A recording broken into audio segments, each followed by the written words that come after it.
Happiness is freedom. Freedom is having the choice to spend your time doing things that inspire you. Most people want freedom, but many people don't have a clear objective, a roadmap, or a strategy to achieve it.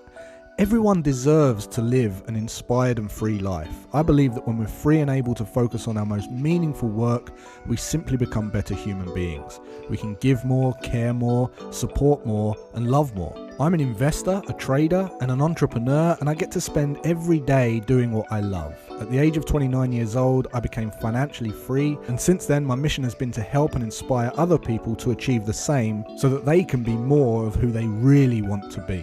Always Free is about having a free mind, being free to question the status quo, free to take risks, free to say no, free to say yes, free from social idealisms, opinions and beliefs, free to disobey, and free to wake up every day and spend your time to make a difference that inspires you. You can have it all. Living a life designed by you isn't a stroke of luck or a result of circumstance. It's a choice. So if you want to learn how to become free and live an inspired life, join me for the #1 show for financial empowerment and wealth creation as I share my insights, tips, strategies and advice on what allowed me to be always free. Welcome to the show. I'm your host, Jason Graystone.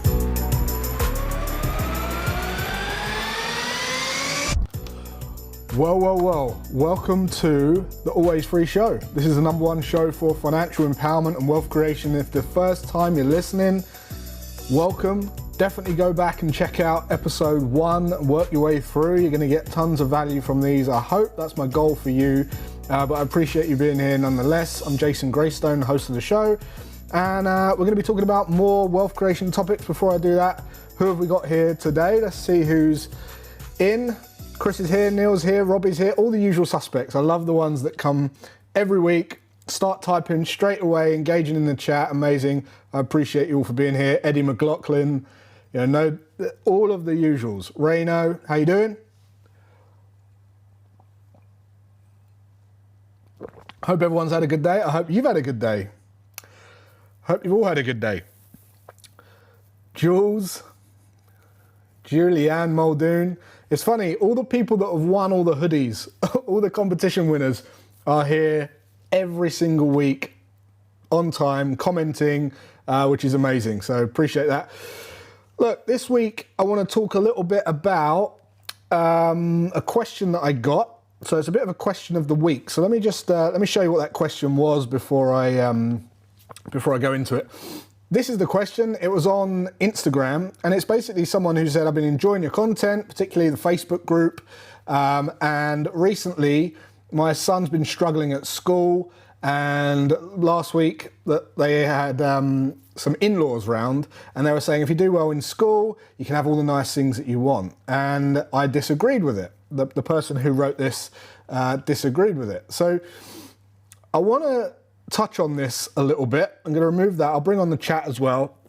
I want to touch on this particular topic because a lot of people... What's up, Michael? Tuning in from DC. Jade Lester, welcome. Who else have we got? Where else are you from in the world? Let us know where you're watching in from. I always love to see where people are watching in from. I can see Michael's watching on Periscope. Most of you are on YouTube. Is anyone watching on Twitch? This is also streaming into my Facebook group as well. But I do get asked this question a lot because you guys know, or many of you guys know, that I pulled my eldest son out of school, homeschooled, and we've just recently done the same with my youngest son. So my youngest son, it's September now, I've just put a curriculum together for him to do his final years at home as well. And I get asked this quite a lot. I get asked this question quite a lot. So what I want to do is touch on this, whether you've got kids or not. It doesn't really, what I'm going to share in this particular episode, it's not just about kids, okay? It's just about what I believe is the most efficient and effective and beneficial way to develop as a human if you're to get what you want out of life. So that's really what I'm going to share with you in this episode. Before I get stuck into it, let's see who we got. UK, South Africa, USA, amazing. How's everyone's week been, by the way? My favourite topic, says Julie. So look, here's the thing. most people that I know that have done well, okay, or done well in life, they've hated school or they didn't do well at school. Most of the people that I know who have gone on to have some kind of extraordinary experience or extraordinary life, where they've put themselves in a position where they're kind of liberated, they're able to dictate their own destiny day to day.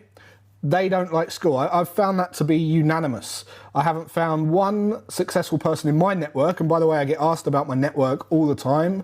I was asked about that just today, which I'm going to do an episode dedicated on that. But out of all of the people that I know, I don't know anyone who liked school or did well at school who is now in that position where they're in charge of their life, in charge of their destiny, and then answering to anyone. Let me know in the comments if you guys are the same. Let me know if you guys are, you liked school or you didn't like school. Some of you might be teachers. Some of you might be teachers watching this, which is great. But what I want to touch on is the advice that I would give to someone if I was in the situation of the person that wrote in. Okay, so really is there any exercises or is there any tips that you'd recommend to help them get focused? And I want to answer that question now. Okay, so first of all, I want to say that you're absolutely right about school. It's not important to do well in life. I really have to reset people's thinking in that. It's not even related to success in any way. School is a system that literally grades you on a certain level of curriculum based on a certain set of roles and rules, and that was made up by someone. Those rules were made up by someone, and those exams were made up by someone, and those grades were dictated by someone, okay? And it was kind of put into the system to make you believe that you needed to get this grade to do this certain role, okay? And if you got this grade, you could earn no more than this, and if you got this grade, you could earn no more than that, and this is where you kind of slot in. And the people that do well at school, by the way, they make great employees. They make fantastic employees. But the thing is, they're usually employed by someone who's running the show. Okay, they're usually employed by someone who is running the company, who didn't like school and didn't do well at school. It's very, very common. This is, I would say, pretty much across the board, or everyone I've met anyway, everyone who's in my circle of influence and in my network. Okay. And before I go on, what I do find interesting, I was speaking about this with Guy, my accountability partner, earlier. Everyone seems to think that schools are a bit archaic, a bit behind the times, a little bit outdated, because they're kind of preparing you for this kind of industrial revolution, this industrial way of working. And that's true. That is true. But isn't it funny that I've always said that if you wake up every day and you dream about being an accountant or a lawyer or a doctor, one of those types of professions, then yes, absolutely, you need to do well in school, because that's just the way it is. Those types of professions have got requirements that require you to go through school and tick all the boxes. But isn't it funny that those professions and those industries are the ones that are the most archaic? They're the most behind the times.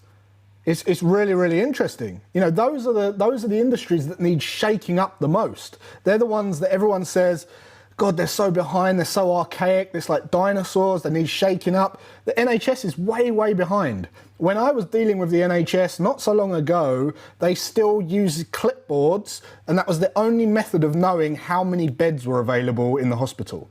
And that wasn't that long ago. There was no central database, which is absolutely archaic. Accountancy, old, way behind. They're just catching on now. There's certain entrepreneurs that are shaking up those industries. And, other than that, it's way, way behind. Law firms, way behind.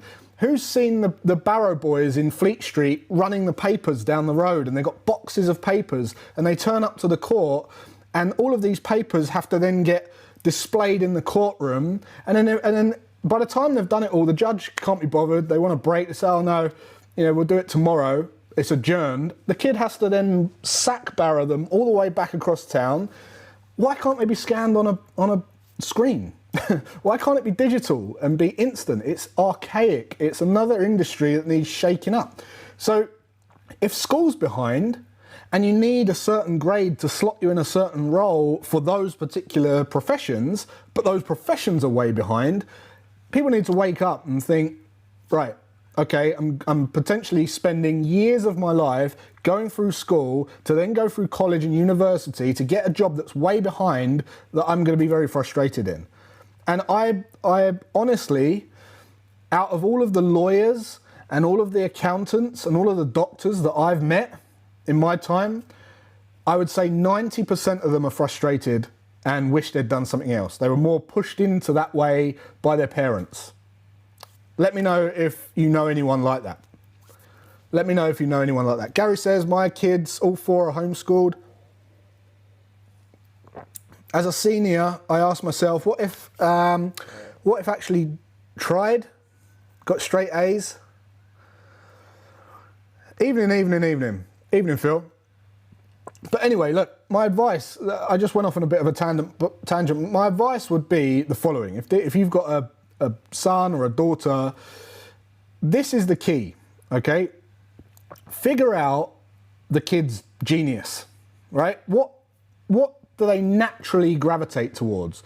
What are they naturally good at?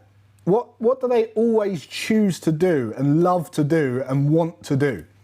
What is that? There'll be something, and a great way to see that is to skim through your photo album, and there'll be common threads, common themes. Like when I look at my sons, it's art, creativity, and martial arts. He's always done judo, he's always done karate, he's done jiu-jitsu, Brazilian jiu-jitsu, he's done boxing, he's done Krav Maga, he's done all of these kind of martial arts, and he's always been into art, drawing, always creative. And if you scan through the photos, you'll just see it time and time again. So the first thing to do is just to see what that is. One of my goals, you guys know, is one of my drivers to put myself in the position that I'm in now is to be able to support and guide them towards whatever they are naturally gravitated towards without having the feeling that they've got to get a job for money to then keep up with people and then fall into this job just for money. I want them to naturally be guided into what they're interested in, because I know if I can support them and push them that way slightly, they won't need much pushing, they won't need much encouragement, but they're going to earn more money than ever. And it will be effortless because they're going to naturally want to do it. And how much you earn is irrelevant, right? It doesn't matter as long as you're doing something you love. Everyone wants to do something they love. And as long as you can cover the experiences that you need for yourself, it doesn't matter how much you earn. It really doesn't. Freedom is dictating your own destiny. That's freedom, choice. So that's the first one. The next one is get them to create a vision board and plan goals with them, right? Get them to plan goals and ask them what they want in life. Ask them what they want in life. What do they want? What are some of the things that they want? And it might only be short term. Kids don't really think long term, but it gets them in the habit of even daring to think long term. Most people, by the way, can't even see past next weekend. Most people can't see past next weekend, and I can't stress enough the power that comes from building a habit of thinking in longer time and space horizons. Trying to think much longer term is going to only do you favors, huge favors in your life. So get them to create a vision board. Get them to write down what it is that they want. Get them to draw it out. Get them to print out pictures and stick it. Get them excited about, being a visionary of what they want out of life and helping them to see the possibilities that they can actually have these things. So that's number 2. The next thing, which is the third thing, which is really just reinforce to them that they can have anything or achieve anything that they set their mind to. And this is something that I never had, okay? This is something that my mum and my parents didn't have this in me. They were very limited. They were very, they used to kind of say, well, you know, you can do this. It was the school thing, right? It's like, you can do this, but you'll get to that level and you should be happy with that level. And, you know, don't forget where you've come from, all that kind of thing. Well, I want to forget where I've come from. I don't want to block it out because I've got blessings from all of those lessons, but I don't want that for me. I didn't want that for me. So I never had that. But you have to reinforce to your kids or someone you love. It might just be someone you love. It might be your partner. Make them believe that they can achieve anything that they put their mind to. I've affirmed this to my kids regularly. On a daily basis, I tell my kids this. My kids are probably watching this now. Every single day since they were born, believe it. You can do. My youngest son, he used to get frustrated when he couldn't learn something quickly. Right? There was a time when he was learning how to do a backflip, and it would be, oh, I'm crap at backflips, I can never do a backflip. And then he'd learn the backflip, and then he would learn something else. He learned a Rubik's Cube. Oh, I'm never going to learn the Rubik's Cube. And then he learned the Rubik's Cube. Now, he doesn't have that attitude. Now it's like, I know I'll be able to do it. It's just a process. I just need to keep practicing. It's obviously I'm going to be able to do it, but it's just going to take time. And that's the difference, because when you feed into them the belief that they can be, do, or have anything they want in life, they believe it. And that will change the way that they perceive things, it will change the actions that they take, and it will change the results, and it will change their beliefs because of the results they get from taking actions. So it will dramatically shift their course, their destiny. So that's number 3. And the 4th one is explain to them regularly that it's important to empower all the different areas of your life. Okay? Because any area that you're not empowered in, you'll be pushed around. You'll be pushed around in. If you're not empowered in your finances, you'll get pushed around. People will get you to spend their money. The debt people will, you know, give you a bad deal. The finance company will give you a bad deal. You'll be forever giving your money to people because you'll be pushed around. If you're not empowered in your health, people will push you around in health. If you're not empowered in your work, people will push you around at work and you'll be told what to do. So tell them that it's important to empower all areas of their life, and that will get rid of bullies, that will give them self-belief, it will increase their self-worth, it will filter into their belief because you've been telling them that they can be, do, and have anything they want. And it's a great thing to do, right? Not just your kids, but anyone. So that's the 4th one. The next one, which is the 5th one, is support them in every way you can to help them focus only going after what they want to do and what they want to be and what they want to have. Stop them going into traps, income traps, lifestyle traps. Stop them going into chasing the Gucci, Versace, nights out, drink, whatever it might be. Try and discourage them from doing that and support them to go into making good decisions that align with what they want to do, and not to be getting into gimmicks, and not to be buying crypto, and not to be going duped into buying the lottery and all things like that. Get them to make wise decisions that support what it is that they've said that they want. Make sense? Evening, Tony. So that really comes down to then just the mindset side of things, because a lot of people don't believe. I get questions, like I put questions on Instagram, and daily I get people that have clearly got mindset issues when it comes to things like this. So aside from kids, many of you don't have kids, many of you not even going to have kids, but this could be anyone I'm talking about here. And aside from that, mindset's the next thing.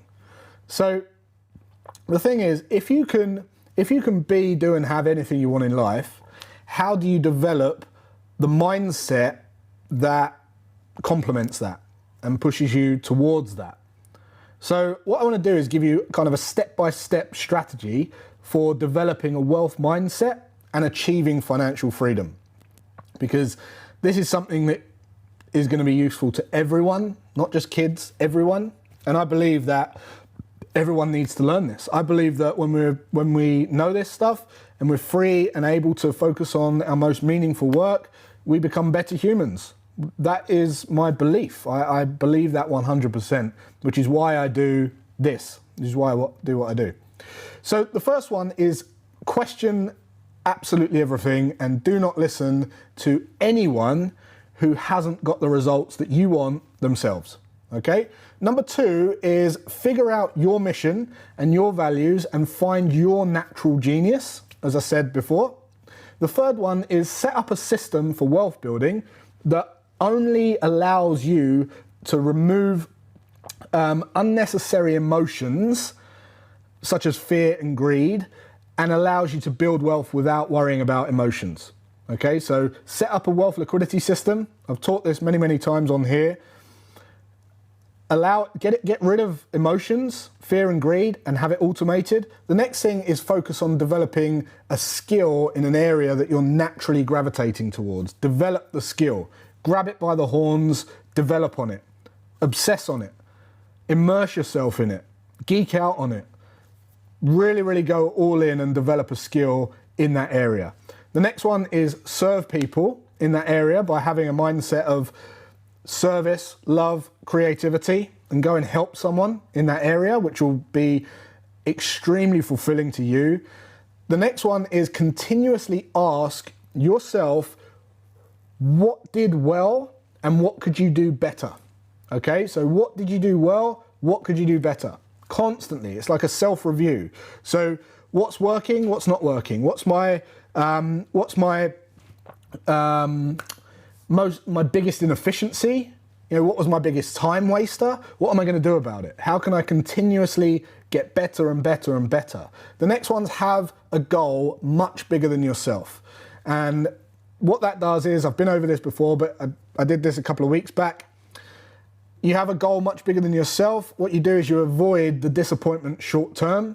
Okay, so the little minor setbacks, the brain noise, the doubts, all that kind of stuff is just day-to-day stuff, and you don't focus on that. You focus on the end in mind. You have the end in mind, which is the next one. Have the end in mind. Always think at the end point and work your way back. The next one is stay focused on the 3 most important tasks each day and each quarter, and say no to everything else. So whatever it is you're going after, map it out in the quarter, map it out each day as well. Say no to everything else. That's probably one of the biggest things that I see people hold back. They have this idea, they get excited about it, they get distracted, they have another idea, they get excited about it, they get distracted, they have another idea. Nothing ever gets done. And it's because they constantly saying yes, yes, yes, yes, yes to everyone. Should we meet for a coffee? Yes. Should we do this? Yes. Can I pick your brains over this? Yes. Can you help me with this? Yes. Say no. Right? Do you have time to meet me today? No. Can you help me with this? No. Just say no. And then the 10th one is be nice. It's really not hard. Just be nice. Be nice to people. Don't be rude to people. And you find that opportunities come your way. People speak to you differently. People approach you differently. People come to you and gravitate towards you, so that when you are delivering a service that you're naturally gravitated towards and you're good at and you've skilled up in and you want to go and serve people with it, you're going to get more customers than anyone else if you're just nice. Don't be an asshole, basically. So that's it for my little rant this evening. I hope you've enjoyed that. I hope you got some value from that. Definitely ask some questions if you've got questions about that. But that just leaves competition time. So competition time, we've stopped giving away the hoodies. Hoodies got too hot to trot. They're only the elite got the hoodies now. So we're going to be giving away some other goodies, including always free notepad, some stickers and things like that, and some little bracelet things. So the winner for this week, by the way, in order to be in with a chance to win competition time, you have to be here during competition time, commenting, engaging in the chat, and that's all you have to do. You get bonus points if you snap a little picture right now of me talking, post it on social and tag me. You can do it on multiple platforms. You get extra points for doing it on multiple platforms. So take a little screenshot, post it on social, tag me in it so you're sharing the show, and I'll be grateful for that. So the winner this week is Terry Fitch. Well done, man. You was commenting last week. You shared the post. You've won. All you need to do to claim the prizes is to reach out to admin@graystone.education. Let us send an email, and we'll be getting your address off of you and sending the things out in the post. So well done. Thank you for being a supporter of the show. And that just leaves us to say, I hope you've enjoyed it. Check out the podcast as well. And until next week, have a great rest of your day and weekend, and I'll see you then.